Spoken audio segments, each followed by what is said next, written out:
할렐루야, 2022년 11월 9일 수요일 말씀을 함께 나누려고 합니다. 먼저 기도하겠습니다. 주님, 이 시간 주님의 말씀을 듣고자 모였습니다. 이 시간 성령님 임재하여 주시고 우리의 마음을 주장하여 주옵소서. 온전히 마음과 뜻과 정성 모두어 예배드리기를 원하오며 예수님의 이름으로 기도드립니다.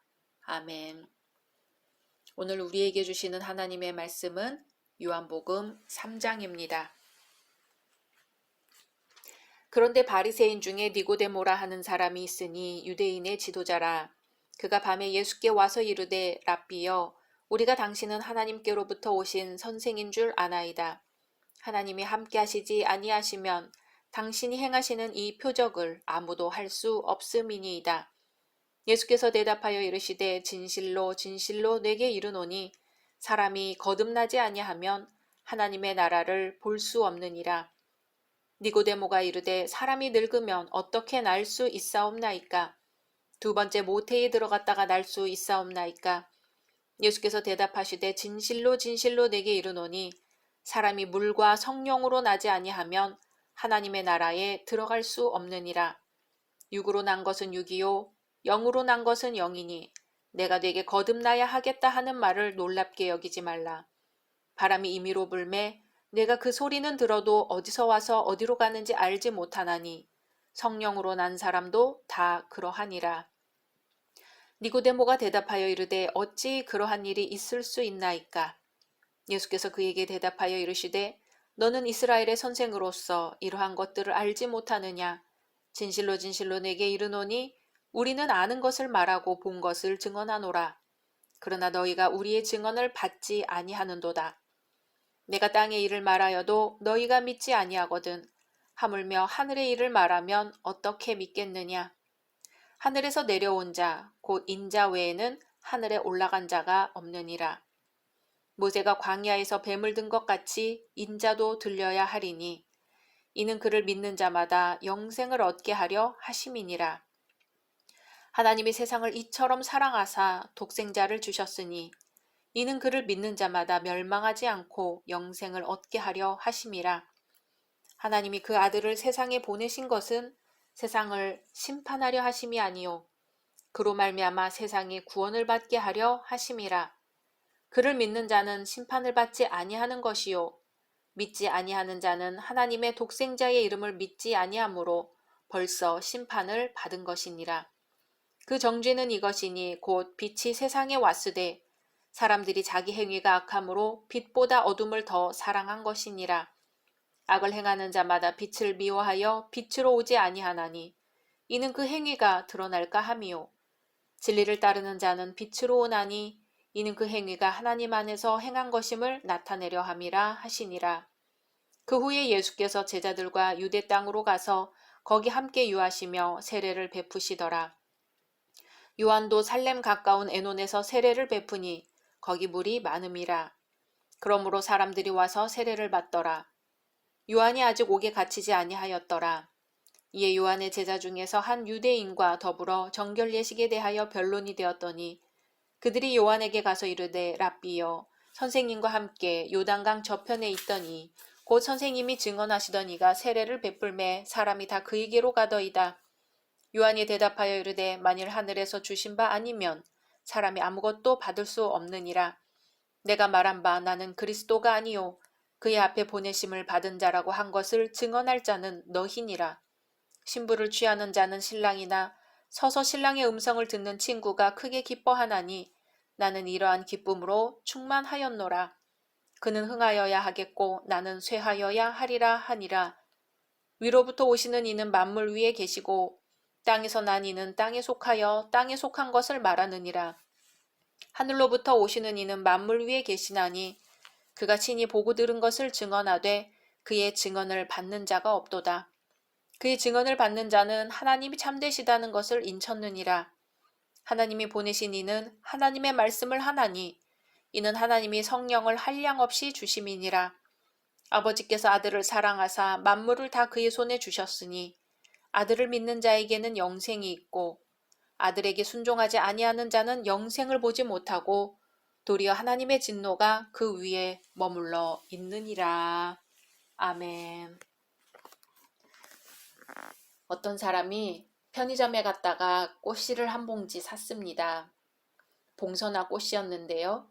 모처럼 꽃씨도 뿌리고 다 키운 뒤에는 어린 시절에 했던 것처럼 손톱에 물도 들여야겠다 생각하고 기쁘게 샀지요.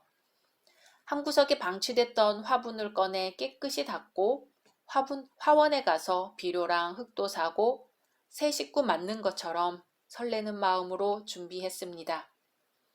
드디어 꽃씨를 뿌리고 며칠 뒤 하루에도 몇 번씩 들여다보곤 했던 화분의 흙 위로 정말 신비롭게도 연두빛 새순이 여러 개 보이기 시작하는 거예요. 일단 흙 위로 나온 뒤에는 정말 기쁨을 느낄 만큼 성장 속도가 빨랐습니다. 그런데 얼마 지나지 않아 문제가 생겼어요. 화분 위로 제법 올라온 줄기와 잎들이 모두 햇빛이 비치는 한 방향으로 뻗어서 모양이 보기 안 좋게 된 거죠. 식물은 햇빛 쪽을 향한다고 학교에서 배운 바가 있기 때문에 그러려니 했습니다. 하지만 하루에 한 번도 아니고 최소한 대여섯 번은 이쪽 저쪽으로 돌려줘야 할 만큼 봉선화가 빛을 발하는 거였습니다. 그런데 이 일이 귀찮은 것이 아니라 나중에는 참으로 신기하고 감동적으로 느껴졌어요.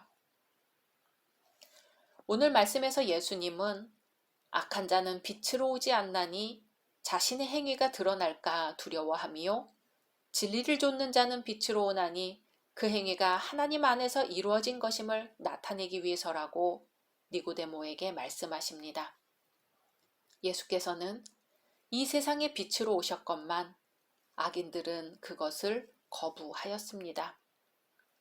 그것은 그들이 어둠 가운데 숨어야 할 만큼 스스로 악하기 때문이지요. 우리가 초라하고 더러운 복장을 하고 잔치에 참여하지 않는 것처럼 영적인 더러움을 가지고는 밝고 화려한 곳에 나가는 것이 부끄러울 수밖에 없습니다. 우리는 얼마나 빛을 사모하고 있나요? 하루에 몇 번씩 방해를 받고 돌려짐을 당해도 끊임없이 빛을 향하는 봉선화의 어린 쌍만큼 우리도 그렇게 빛을 사모하고 있을까요? 이미 어둠에 익숙해져서 그 안에 안주하고 있는 삶은 아닐까요? 맑은 물에는 고기가 살지 않는다는 말을 위안으로 삼고 사회생활을 하다 보면 이 정도는 어쩔 수 없는 일이라고 생각하면서 지내고 있지는 않을까요? 적당히 어둠에 익숙해지다 보면 그 생활에 적응하게 마련입니다. 암순응이라고 하죠. 어둠 속에 갑자기 들어가면 아무것도 보이지 않다가 동공이 확대되면서 어둠 속의 사물들이 보이기 시작하는 겁니다. 그러나 빛을 보지 못하고 어둠 가운데 사는 생명체가 약할 수밖에 없듯이 빛을 차단하고 어두운 골목길만을 헤매는 영혼은 병들 수밖에 없습니다. 예수님은 빛의 자리로 오라고 우리들에게 계속해서 말씀하십니다. 그런데 이 빛을 따른다는 게 정말 힘들 때가 있습니다. 중국 위나라에 방총이라는 신하가 있었는데 위나라 왕에게 물었습니다. 만일 신하 중에 누가 도시에 호랑이가 나타났다고 하면 믿으시겠습니까? 하고 물었죠. 왕은 대답합니다. 아무리 때가 어수선하다고 해도 설마 그것을 믿을 수야 있겠는가? 왕이시여, 그런데 또 다른 사람이 시내에 호랑이가 나타났다고 하면 어떻게 하시겠습니까? 글쎄, 세 사람이 그런다면 믿지 않을 수 없겠지. 그러자 방총이 말했습니다. 거리에 호랑이가 나타나는 일은 없습니다. 그럼에도 세 사람이 같은 말을 하면 믿을 수밖에 없다고 하셨습니다. 그런데 제가 이제 한단이라는 곳에 끌려가게 되었으니 그곳에 끌려간 저에 대해 사람들이 이곳에서 이러쿵 저러쿵 말이 많을 것입니다. 세 사람 이상일 것입니다. 그러나 부디 저의 말을 기억하시고 저를 믿어주시기 바라나이다. 하고 말했습니다. 아무리 신념이 강하다고 해도 주위에서 그것을 책망하는 말을 계속 듣게 되면 자신의 생각에 대해 확신을 잃게 되기가 쉽습니다. 사람의 이런 속성 때문에 흔히 훌륭한 지도자의 주위에는 훌륭한 보좌관이 있게 마련이라고 합니다. 뛰어난 능력과 인격을 가진 지도자라고 해도 주변에서 하는 일마다 부정적인 평가를 하고 반대를 하면 신념을 갖고 일을 할 수 없기 때문이지요. 세례 요한은 자신이 그리스도가 아니요 그를 예비하는 자에 불과하다고 했어도 그의 제자들은 예수와 요한을 비교하고 시기했습니다. 예수가 세례를 주더라고 하며 은근히 안 좋은 쪽으로 세례 요한에게 말하고 있습니다. 세례 요한은 제자들의 부추김에 넘어가지 않고 끝까지 자신의 역할에 충실하였습니다. 그렇게 보상을 바라지 않고 자신의 위치를 지키며 예수께 대한 올바른 믿음을 굳건히 지켰습니다. 가장 가까운 제자들의 말에도 흔들림 없이 오직 빛이신 예수님을 바라보고 있었던 것이지요. 그래서 예수님은 말씀하십니다. 여자가 낳은 자 중에 요한보다 더 큰 이가 없도다. 빛이신 예수님을 믿는다는 사실 자체도 중요하지만 빛이신 예수님의 가르침대로 실천하는 것도 중요합니다. 빛을 향해 있다는 것은 그런 것이지요. 말씀 생각하면서 기도하겠습니다. 주님, 이 시간 주님 앞에 고개를 숙입니다. 봉선화와 같이 평범한 식물도 빛을 사모하는데 만물의 영장이라는 우리 인간이 얼마나 빛이신 주님을 사모했는지 돌아봅니다. 매일 매순간을 빛을 향해 있게 해주시고 주님이 비추시는 빛으로 말미암아 저희 안에 있는 어둠, 저희 가정에 있는 어둠, 우리 교회에 있는 어둠이 물러가게 하옵소서. 예수님의 이름으로 기도드립니다. 아멘.